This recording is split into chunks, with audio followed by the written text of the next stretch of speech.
Good morning, everybody. Happy Tuesday, happy February, happy 2021. Welcome to SAR's first main membership meeting of the year. I am Kelly Swain, and I am more than honored to be here as your 2021 president. This month, we have a great speaker ahead for you.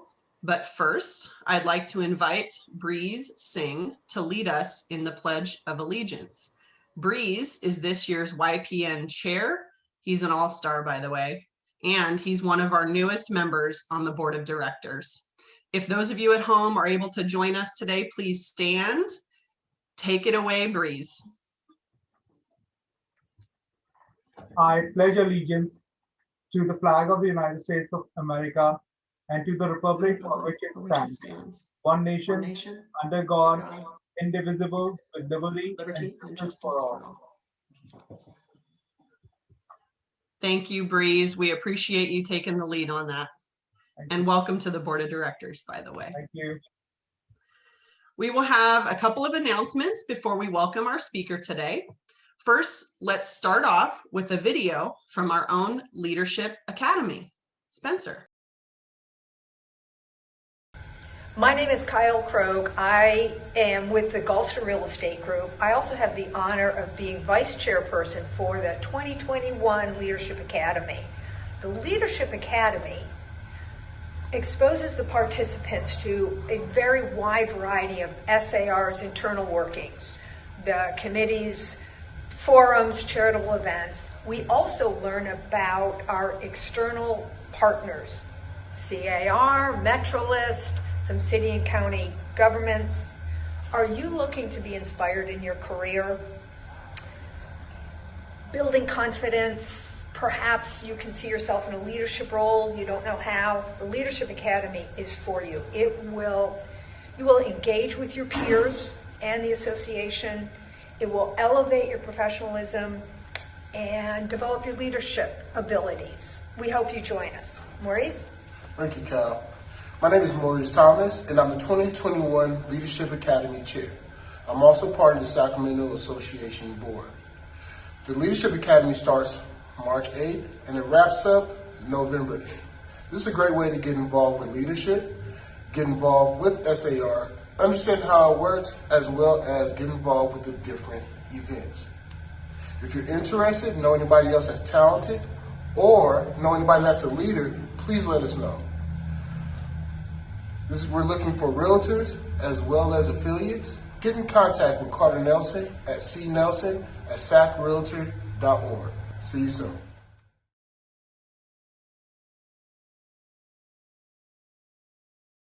Thank you so much, Maurice and Kyle, for that great introduction to the Leadership Academy and for your leadership. As they mentioned in the video, if you're interested in participating, or if you know someone who'd be great as a leader at SAR, please make sure that you apply. The deadline is Monday, February 22nd, and you can apply online at sacrealtor.org/leadership-academy. Aaron, thanks for adding those links into the chat. So if anyone needs to reference those, check them out there. As many of you may recall, in December, the internship committee came to you seeking mentors for our spring semester internship program. We are pleased to announce that 11 SAR members stepped up to mentor our 16 interns. Please join me in giving our new interns a virtual round of applause. You can see them here on the screen. I also ask that you welcome these interns if you see them attending an SAR meeting or a webinar. Many of these interns may become SAR members following their internship. We're proud to report that one of our fall semester interns is already an SAR realtor and now engaged in his very first real estate transaction.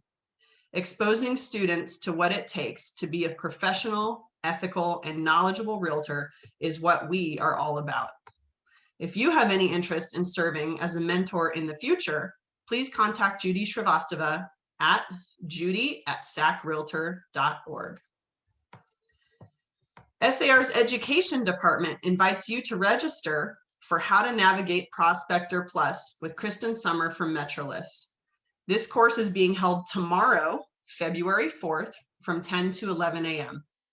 Learn about this exciting new system through which you will have direct access to listing data and sold information throughout 26 Northern California counties in 7 MLS systems. The link to sign up is on the SAR portal, education.sacrealtor.org.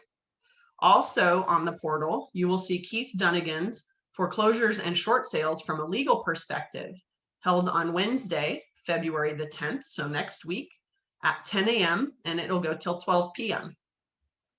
Lastly, we're pleased to announce a new webinar entitled Close More Sales with Secrets to Improve Credit and Loan Eligibility, offered on Thursday, February the 11th from 10 to 11 a.m.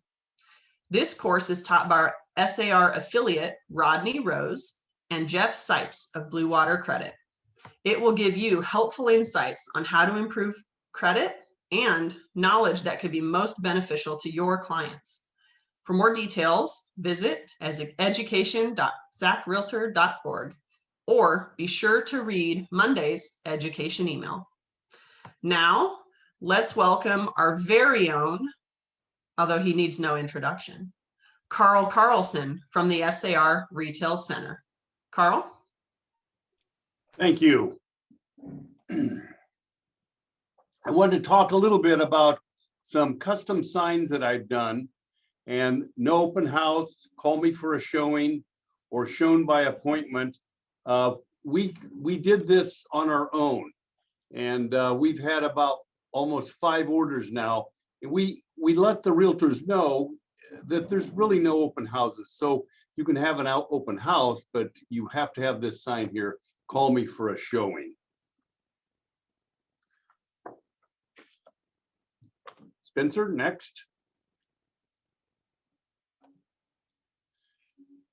So we have new COVID-19 signs. They're corrugated. They're everybody is looking for signs to let their clients and the people that come to their showings that there is social distancing, and we want to make sure that we continue to promote this for our realtors. PPEs, one of the comments that we get is just wonderful. They said, Carl, how do you have this? Nobody else has this stuff. Well, I have about 5 or 6 different vendors, and if one of them's out, I just go to the next vendor to make sure that you guys have this. So if you need anything, please give us a call or come in and we'll take care of you.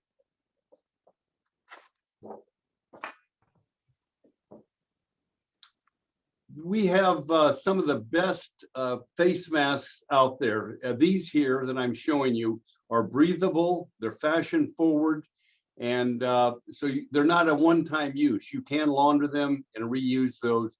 And I have a great stock of these and for you guys, and we sell not tons, but we sell lots and lots of these masks.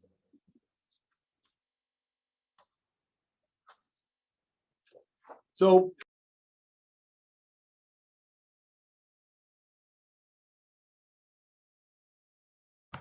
Oh, Carl, I think you somehow accidentally got muted there. pardon me? I think you accidentally got muted there, and we don't want our members to miss this awesome discount, especially because Rico Rivera just asked about it in our Q&A. Let's go back and talk about C's. C's Candy. Can you hear me now? Okay. Yep. So for scholarship, I went to C's Candy, and because we're a nonprofit store, I said I need to raise some money for our scholarship. So they set us up for C's Candy. At Christmas time, we tried this. And do you guys know Paula Swain? I can remember she came in and got a shopping basket and scooped the candy out. She says, we give this out every year. So at Christmas time. So she actually placed a pre-order for next October. So we're going to make sure that we take care of her. I won't tell you how much, but it was $2,000. So, and it helps our scholarship. But one of the comments that realtors say is that they can go to the C store, but they have to wait in line. And so they can come in. And so originally we have 7 different candies, nuts and chews to peanut brittle and what have you. And those do about 75% of all the volume that C's does. So now we're trying a little bit of Valentine's, and it looks like we're going to have to place another order today. So, but it helps our scholarship, but it helps you guys. So please take advantage of this. So at the end of the year, we run a dust report. Thank you, Spencer. And what it is, it's the purple bathing suits that we have out there at the end of the year. So we've culled all of this stuff out, marked it down, and I mean, we do make mistakes. And so we're going to take care of these. So we thought this would be a good program. We didn't think it would be ridiculous. I mean, realtors are getting great value, some 50–60% off. And I want you to come in and take advantage of this before they're gone. And then I have to deal with realtors saying, do you have any more of those closeout? Where are those closeout? We love those closeouts. So please take advantage of this.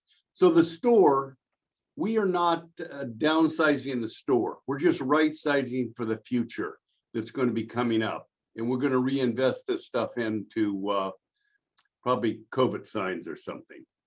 Hopefully it'll be over soon. And don't forget about light bulbs. We still sell tons of light bulbs. It's a great closing gift for you. On the average, they say the life expectancy of these bulbs are anywhere from 20 to 25 years. They cost you about 5.5 to 7 cents a month to power these. So it's a great client closing gift that'll save your clients money. And if you're old like me, you don't want to be up on a ladder changing these. So please take advantage of this. I have some more great bulbs coming for you guys. So thank you for your time. Thank you, Carl. And no one says it better than Rosanna Garcia, who just put this in our chat. Carl is the best in the business. We are lucky to have him and all these awesome deals. And by the way, thanks, Michelle Lehman. She chimed in. She said she loves her mask. It's comfortable and it's fashionable.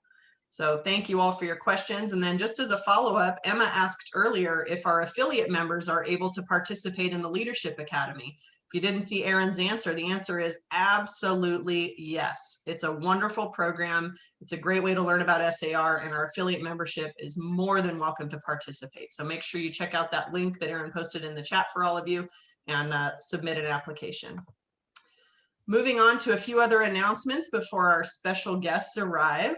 Our SAR can tree. So I know we all very much look forward to the crab feed every year. The can tree committee is certainly sad to be missing out on hosting that awesome crab feed event, but they have something new to tide you over until we can come back together in person. They're hosting, get ready for this, a seafood boil drive-through pickup event here at SAR. Mark your calendars. This is going to be, first of all, delicious, and then a lot of fun too. Mark your calendars. Friday, March the 19th. You get your boil bucket. It's chock full of snow crab, shrimp, andouille sausage, red potatoes, and corn, personally guaranteed to be seasoned to perfection by our own committee chair, Jody Ash. Each serving will come with a green salad, fresh bread, and butcher paper to put down so you can have the full true experience. You can get a 2-person bucket for $99 or a single serving for $55. Visit cantreeboil.eventbrite.com today to purchase your meal. By the way, that's coinciding with March Madness, if you didn't know. So that gives you something to watch that afternoon, that evening, while you're enjoying your seafood bucket. Scholarship. Do you know a high school senior headed to college? The 2021 scholarship application is now available online at sacrealtor.org, and is open to high school seniors in Sacramento County or West Sacramento, or if they can prove that they're a resident of California and are a family member of an SAR member or affiliate member. The deadline to apply is Wednesday, March the 31st at 4:30 p.m. If you have any questions, you can contact Madison Hall at mhall@sacrealtor.org. And speaking of raising money for scholarship, it's that time of year again, our last member standing. Spaces are being sold completely online this year through Eventbrite for $25 a space. Pick a number or numbers between 1 and 150 for your chance at the $1,000 prize for last member standing. You can visit LMS for last member standing .eventbrite.com to lock in your space today. We have one additional upcoming fundraiser event. Spencer, if you could please load that video. Hi, Frank Sino, Twin Termite. I'm on SAR Scholarship Committee, and boy, do we have a great fundraiser for you guys to help us with. It's called the Shamrock Shuffle. It's a virtual fun run that is taking place around St. Patty's Day this year. Now, I'm going to explain what a virtual run is. For those of you that aren't runners, it's okay. You can walk, you can pick any distance that you want. The reason it's virtual is that we're obviously not all gathering around a starting line and running. The virtual aspect of it is you sign up online. You're going to get a cool technical race t-shirt.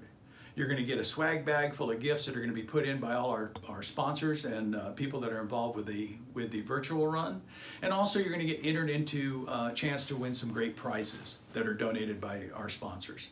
So, virtual run, the Shamrock Shuffle.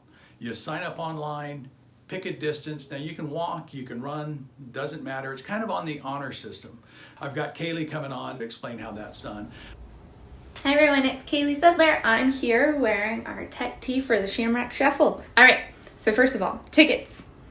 You can find them on Eventbrite or on our Facebook page. Okay, so make sure to like and follow our Facebook page. Did you know your ticket gets you into the entry to possibly win the pot of gold, valued at $500.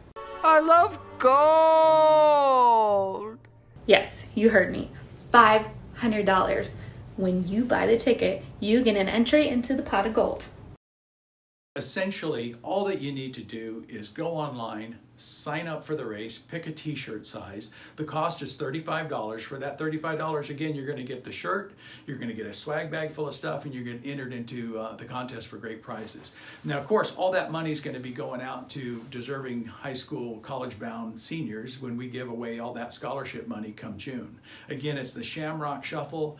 $35 is the cost. Love you to sign up early. The earlier you sign up gets you in for all the goodies. We'll get your shirt before race day. All those details and more are available online, but we want you to sign up as a team, get a group together. You can contact me, other committee members, and we'll give you more information. So thank you very much. We'll see you at the Shamrock Shuffle. Thank you, Frank and Kaylee, for your update. I love how creative all of our committees are getting to help us fundraise. So I'm going to challenge all of you. If I can do the half marathon, so can you. So let's sign up for the Shamrock Shuffle together. Let's raise money for some well-deserving seniors and get out there and be healthy and enjoy this weather. Well, maybe not today, but in the future. Our volunteer committee. So if you hadn't heard, please come help and sort and fill our donated purses that we received for Julie's purse project. So we did receive hundreds of purses. If you didn't see Tony's snapshot pictures in our newsletter, make sure you take a look. SAR needs about 20 or 30 volunteers to help sort the donated purses that we received and to fill them with the essential items that we're going to provide to those in need. The date is Saturday, February the 20th. And it will take place outside a residence in Granite Bay. To sign up and for more details, you can email Tony Vicari. His email address is tony@sacrealtor.org. I also wanted to make sure that you all knew we have a member here at SAR who's being installed as the statewide Women Council of Realtors president. Rosanna Garcia, congratulations to you for your installation coming up in just a couple of weeks. If anyone here is interested in attending Rosanna's installation, which by the way comes with salsa lessons and tequila, you can sign up, contact us, put your information in the chat. We'll make sure that we get you that login information for Rosanna's installation. Before we have our speaker join us, we're going to get a quick little update from our own Government Affairs Director, Erin T. Good morning, Erin. Good morning, everyone. I'm going to do a quick update, and Carter's going to jump in and let me know when our guest speaker arrives. So I just want to do a quick update. There's been a lot of information flowing about SB 91. And as you may have heard, the legislature passed it on January 28th that would reimburse qualifying tenants and landlords for most unpaid rent accrued since COVID-19 pandemic shut down the economy last spring. So while there's several nuances to this bill, and while it may not be perfect, as many bills are not, I just want to remind everyone that there were a lot of other bills floating around on this topic that had a lot less protections for property owners. So again, I know there's a lot of moving parts. I saw an email from CAR that they're trying to quickly put together a Q&A document. And after talking to some staff there, I think they're hoping to get this out by the end of the week. So please keep an eye on that. And as soon as Carter and I see it, we're going to try to get it posted to the website as well. So that's just something to look out for. I know that there's a lot of other resources out there online that you can look at, but I do have to say the funds dedicated to rental assistance is a really great example of how NAR working on the national level, CAR working at the state level, and SAR have been advocating for these rental assistance programs to help property owners has really worked well. So, you saw there was a federal action taken. This is a state action, and it's providing the resources that the local governments need at the local level. And we've been having conversations succinctly through those processes. And that's just kind of an example of how, SAR, CAR, and NAR are all working for you and this industry, because they realized that there was a missing hole here in relief that was really important for housing. So some of the details of SB 91, it would use federal funds to pay up to 80% of back rent accumulated between April 1st of last year and March 31st. So a landlord who accepts the money would have to forgive the remaining unpaid rent for that period. Again, this is an area where you'll want to look at some of the details of the bill because there are some nuances to it. SB 91 is intended as a replacement to California's COVID-19 Tenant Act of 2020. A lot of you heard about AB 3088, which expired. You heard a lot about it's going to expire. So it expired on January 31st. And so this SB 91 is an extension of that. So under AB 3088, COVID-19 affected tenants were given until January 31st to pay 25% of back rent accrued since September 1st, 2020, or be subject to eviction. SB 91 now extends that January 31st deadline to June 30th of 2021. So in addition to providing 80% of back rent, SB 91 provides additional dollars as an incentive to local governments that agree to follow the state rules established by SB 91. I want to note this because this is an example of where local governments were starting to look at their own solutions to the eviction moratorium. And this stipulation is really the state government saying to local governments, we want a statewide approach to this so that homeowners aren't trying to interpret everything at all the different local levels. And so this was a really strong signal to local governments that if you're willing to follow this statewide mandate, then you will have additional dollars to use in your local COVID relief for tenant protections or rent relief, I'm sorry. It's vital that renters understand that they still must pay 25% of the rent owed by June 30th, whether they pay out of pocket or with federal funds under SB 91, because if they're not hitting that 25% threshold, that can trigger eviction. Landlords are required to send out a notice to their residents about this new law no later than February 28th. and failure to do so may affect the ability to evict the resident who fails to comply with the Relief Act. So there are a few triggering mechanisms. So that February 28th date is really important. And again, I foresee CAR having a document or something that members can use. So the legislature also plans to appropriate $1.4 billion directly received from the Federal Emergency Assistance Fund to the State Rental Assistance Program. So the city of Sacramento is currently going to receive $15 million in local funds, and the county has also received $30 million, which is going to be used to administer their own rental assistance programs. So it looks like the rental assistance program is going to begin accepting applications no later than March 15th. And there are a few eligibility requirements in this as well that renters need to qualify for. And the other important piece to remember is that not only can tenants apply for these funds, but landlords and property owners can apply on their behalf as well as other programs. So we're going to start to see a lot of information coming through. SHRA is going to be funneling a lot of these programs. So we're working with the city and how they're going to be putting this together and how they're going to be rolling it out. So that is pretty much what I have right now, Madam President. Thank you so much, Erin. I'll talk just quickly about, the update that Erin Teague just gave us is all the more reason why we need our membership to support our Realtor Action Fund. And if you didn't know, I do have some goals for myself as your president this year, one of which is to increase the participation level of our membership to 20% in the Realtor Action Fund. That means we need about 1,500 of you to invest in our Realtor Action Fund in order for us to achieve that goal. There's multiple reasons why that's an important goal, the most of which is that if we can max out at a percentage like that, we can increase the amount of local dollars that come back to us here to help with our issues. Things like permits to trim a tree. We don't want to do that, right? Things like business licenses to work in each of our municipalities. So if you sell a house in Elk Grove, you sell a house in Citrus Heights, you have to get a business license in every city. Those are things that we don't want to have to deal with here in our local industry.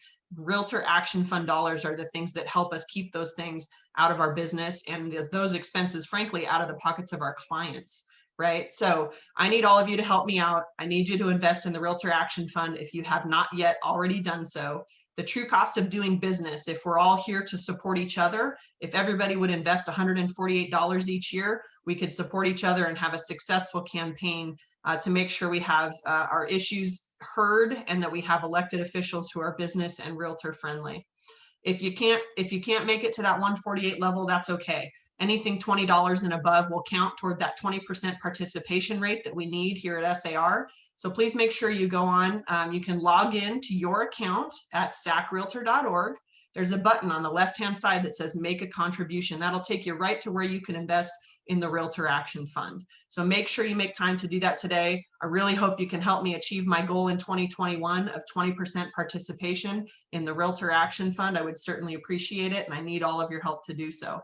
And again, all the reasons that Erin Teague just talked about, all of the victories that we've had, all the ways that we're trying to help our landlords and our renters through this most difficult time, we need your Realtor Action Fund dollars to help us do that. So thank you again.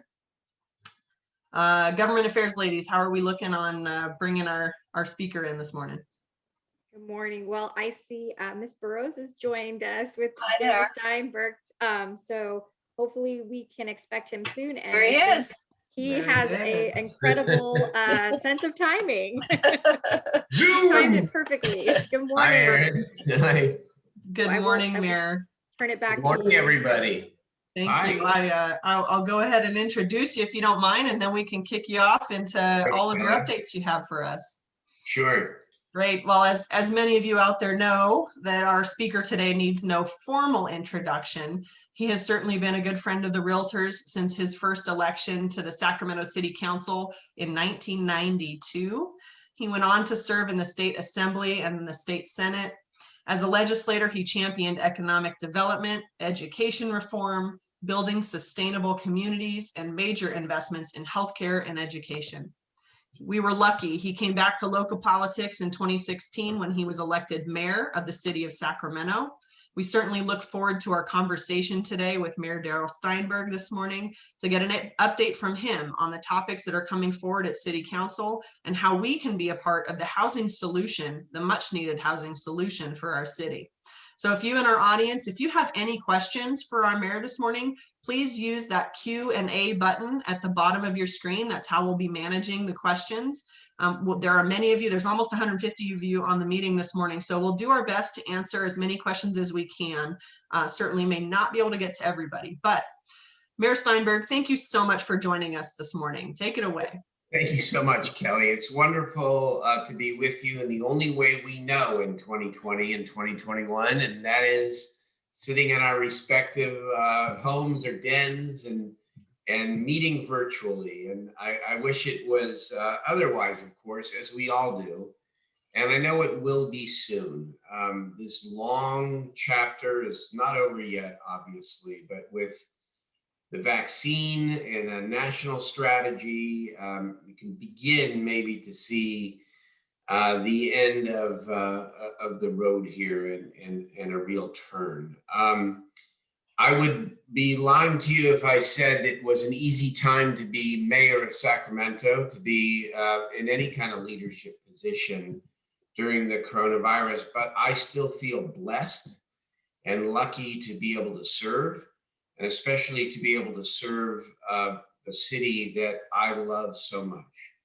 And for you, SAR, I just want to start by telling you how grateful I am for your friendship and your partnership over many years, through thick and through thin. Even with this Measure A, which didn't quite work out, and I respect and accept the judgment of the voters and the people. You were right there with me, as you have in all of my chapters. And when I know when Aaron and I and others have talked over the months, one of the things that I know is important is to not just be together in dialogue when there's an ask, or when it's campaign time, or when the big issue is before the city council, but it's important that we do this regularly. And so if you're willing, I'm willing to have this kind of dialogue with you, at as many reasonable intervals throughout the year as would be helpful to you. And so here we are. There's no question that the number one issue in Sacramento is housing and homelessness. So our timing could not be better. I mean, whether it is the recognition that we are going to grow a jobs base, I don't think that's even in dispute. You look at the migration from the Bay Area, you look at what we're doing with Aggie Square and bringing $1 billion worth of investment to the Med Center and Oak Park to build the Center of Innovation and Life Science and Technology in collaboration with the private sector and UC Davis. You look at the California Mobility Center and the partnership with SMUD and Sac State. You look at the rail yards. You look at the continued growth of the downtown. You look at, even with the pandemic, all of the energy around creating a more vibrant economic base for our city. It's there. And yet every single discussion about the growth of Sacramento has a warning, if you will, a yellow flag, not a red flag, but a yellow flag, which says, what are you doing to ensure that there is enough housing and enough affordable housing for everyone to be able to live with safety and with dignity in our city? That is the issue. And so whether it is tonight's action, where I intend to propose, and I believe the council will pass, the beginnings of the development of a robust housing trust fund, whether it's the debate over the R1 zoning, whether it is the homeless issue, which of course probably should be at the top of the list as we have gone through another traumatic week in Sacramento around these sets of issues. All of it, whether it's the Sacramentans for Progress Against Displacement or whatever their name is, suing us over Aggie Square because they don't think there's enough of a commitment to affordable housing, on and on and on. The issue of housing is what dominates our agenda. And yet I know at the same time that it's a pretty good housing market right now in Sacramento, which is a good thing, right? It is a good thing when real estate is hot. It's good for you. It's good for people who are selling, and it represents economic activity itself. With that yellow flag, what do we do about those without? What do we do for those who can't afford? What about those who want to move up? And so I'd like to go through maybe each of these things very briefly, and then open it up to question and answer, and have more of a dialogue with you for the time that we have together, if that's all right.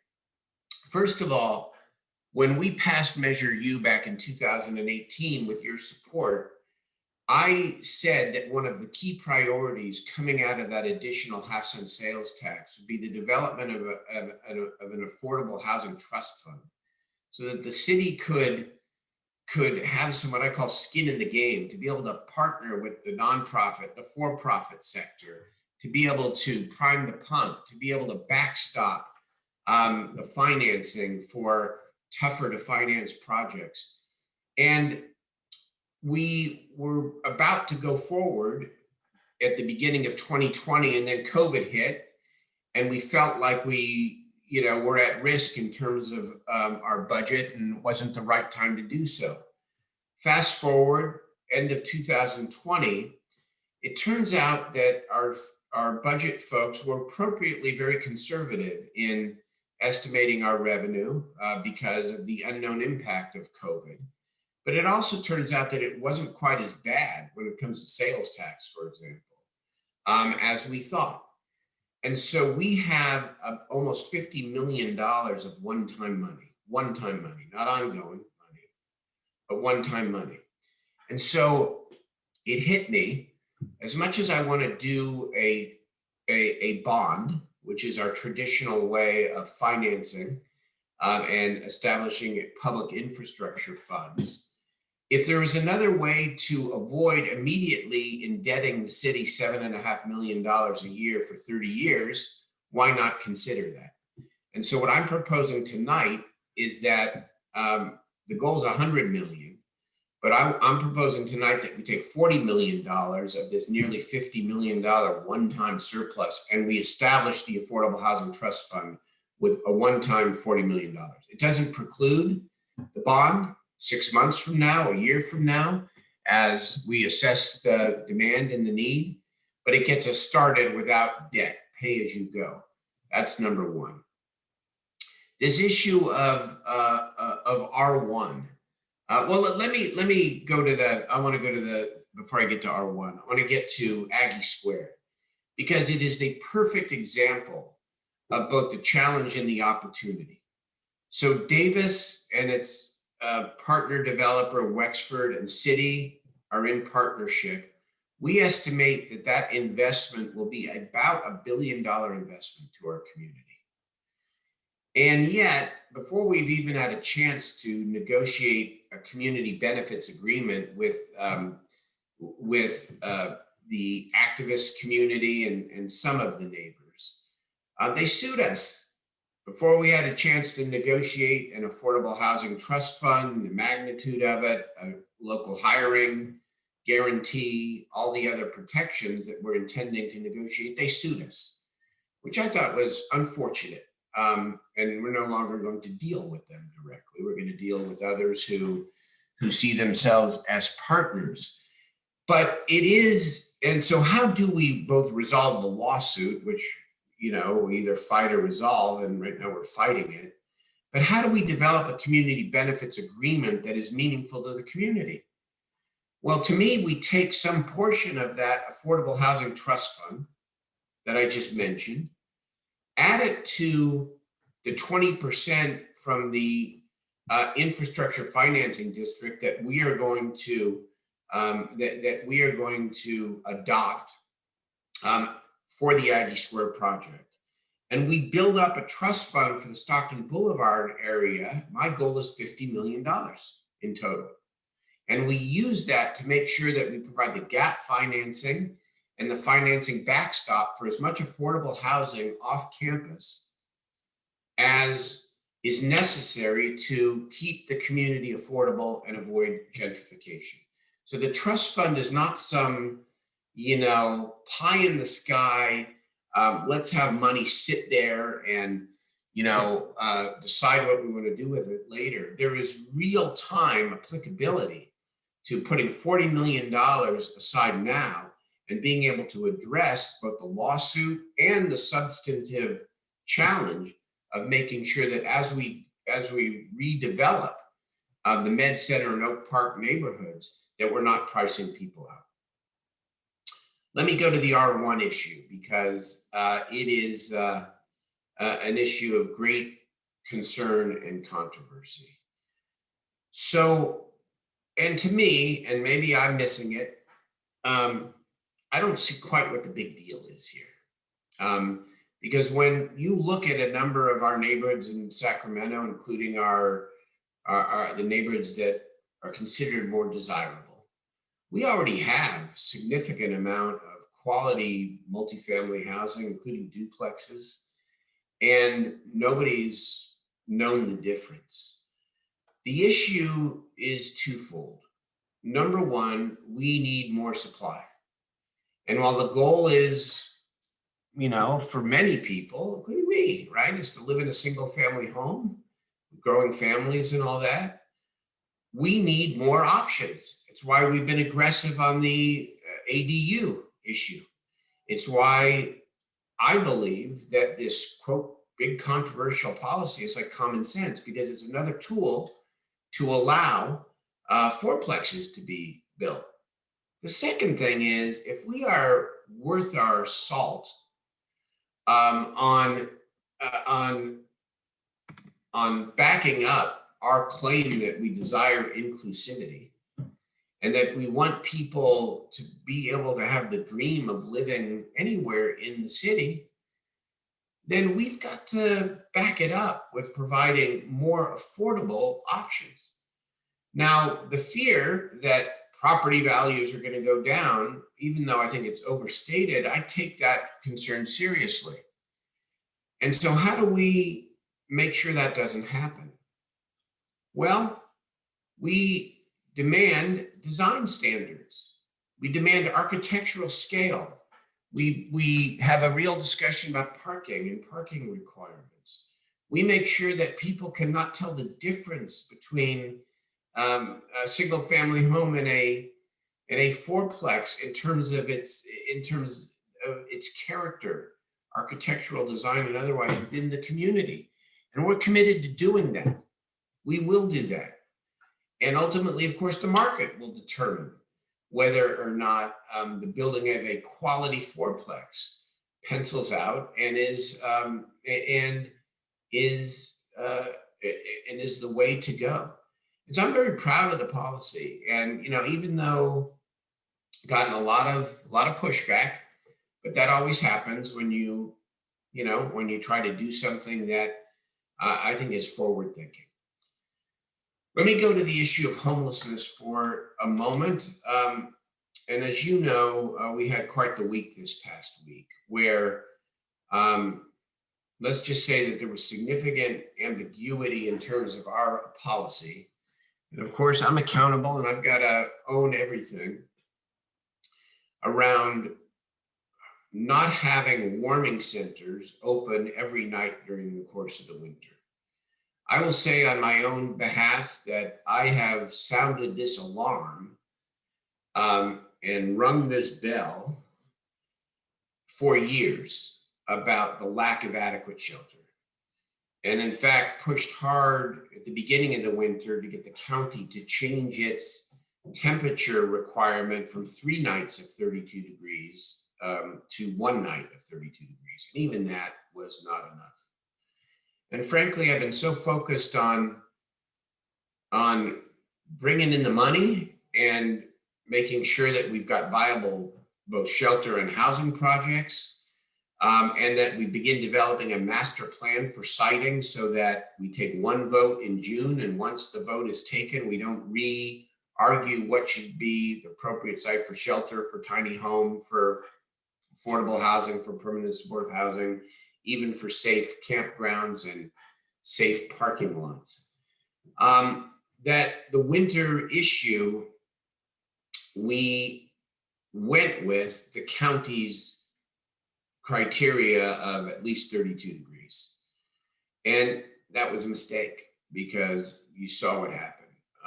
Some of us, we did ask on Tuesday whether or not a warming shelter could be opened, and the answer was no. And I wish I had stomped my feet earlier Tuesday the way that I did on Tuesday night when I had maybe my first viral moment of my political life, when I got a little angry and passionate about the fact that it was ridiculous to me that we couldn't have a warming center open because of some artificial temperature criteria.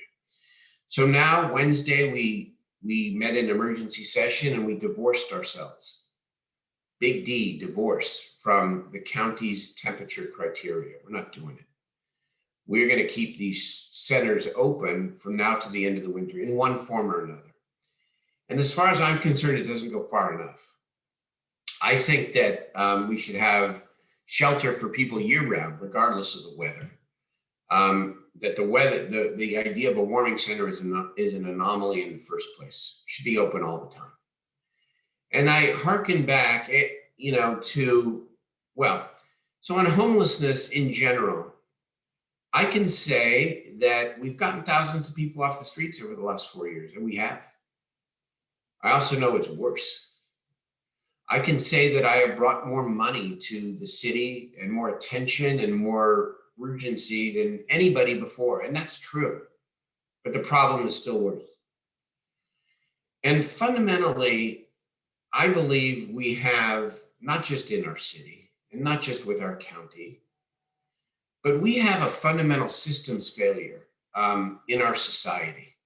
And we've talked about this before, I believe, but let me end with this and then we will open it up.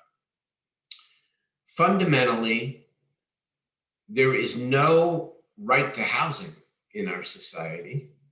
There is no right to shelter.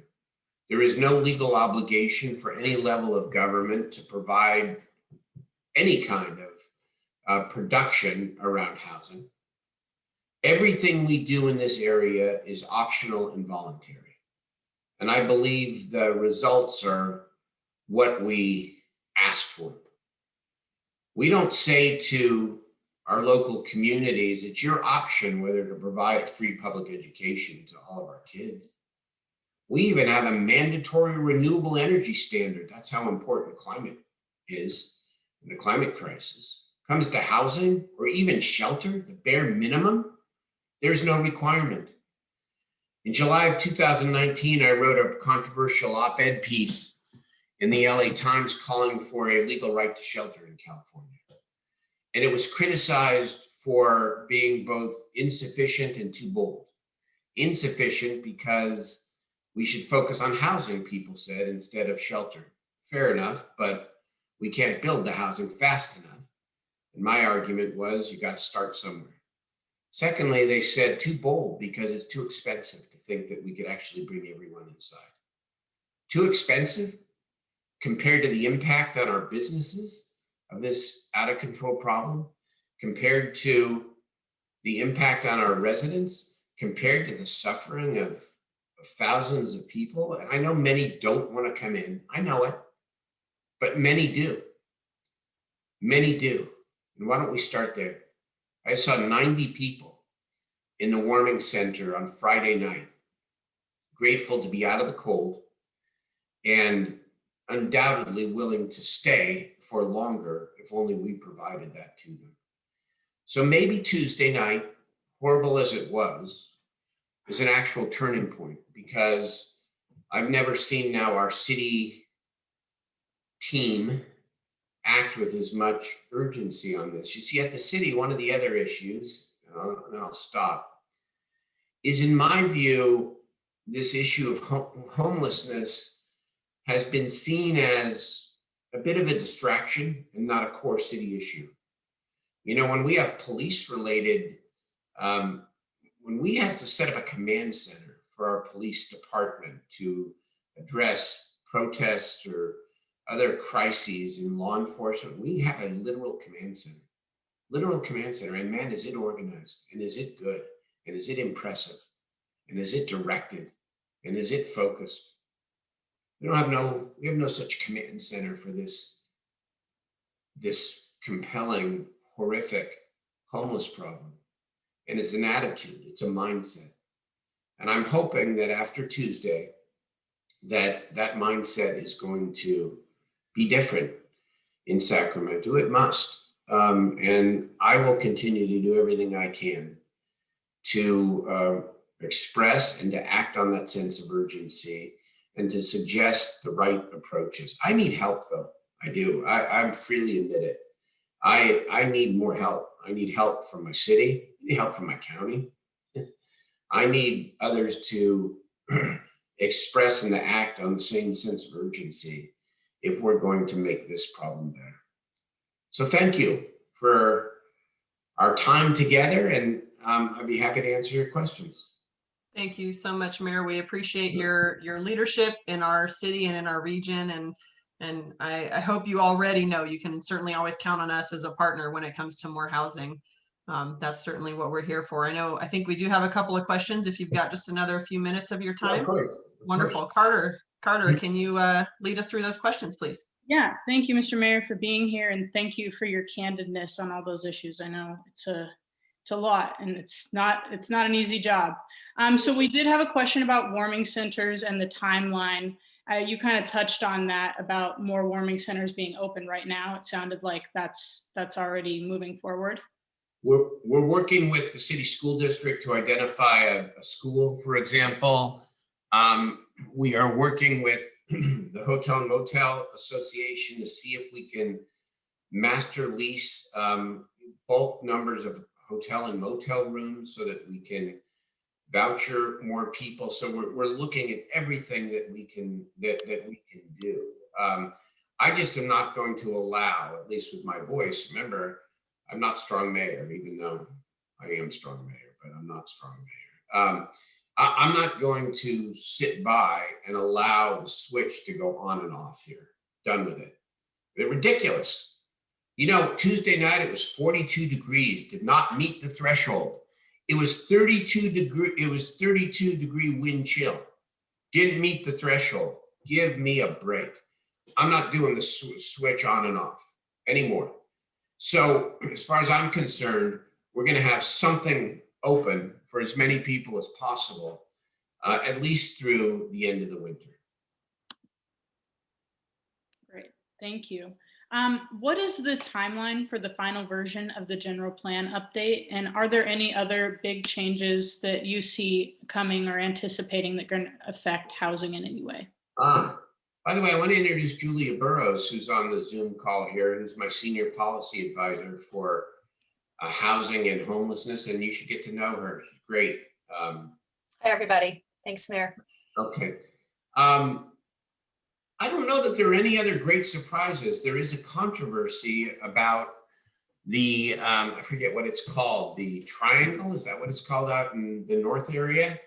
Outside of the city limits, out in the Thomas, where the city staff has recommended that we consider that area an area of interest to ensure that, you know, the development out there doesn't run contrary to our climate goals and our climate imperatives. That's the other issue that was not taken up, what was it, last Tuesday. But I don't know of any other great controversies. Do you, Julia? Not with the general plan. I would just advise the realtors to pay attention to our new construction electrification ordinance timelines as it comes through the commission and the council here in the next few months. And Mr. Tanner was very involved in recommendations related to that. Yeah, so, and the timing is about a year. That's what I'm told, that we'll actually come back with the ordinance, so. Yep. All right, thank you. Could you touch quickly on the outlook of the increase of medical facilities within Sacramento that would warrant further housing needs for our medical professionals? So I'm sorry, this is not a homeless question. This is No. So this is a housing question. Medical facilities kind of tying into housing needs for our medical professionals. Well, I mean, this is the Aggie Square question again, I think. Namely that as we build out our medical or life science or quasi-medical facilities, more housing and more workforce housing, more affordable housing needs to go with that. And that's why housing is at the center of the Aggie Square debate in a positive way, in a way, although to me it led to a premature lawsuit that wasn't necessary. But as we grow the healthcare sector here, once again, housing has got to be an equal partner with the job growth. It's the old jobs housing balance. I mean, none of these are new notions. I mean, we've called it smart growth, jobs housing balance, inclusive economic development, anti-gentrification. I mean, whatever you want to call it, it's the same thing. We've got to avoid the lessons of the Bay Area. You don't just create mega industries without addressing your housing needs. We've been warned, we know it. We're endeavoring to do it right. So to piggyback off that, one last question here. How can we work with you to make sure that more housing is going to be built in the city as a partner, and with the Bay Area people coming over and buying a lot and having a great housing market here, but also making sure that we have housing for our Sacramentans? And how can we be a partner for you? Well, I mean, this is the purpose of our friendship and our dialogue here, and that is to help me, to tell me to tell me what we could be doing different, what we could do, what we could be doing better. And I expect you to do that, because if there's a regulatory impediment, if we're not understanding something that we should be doing different or better, then I need to know it so that I can take it to the city council.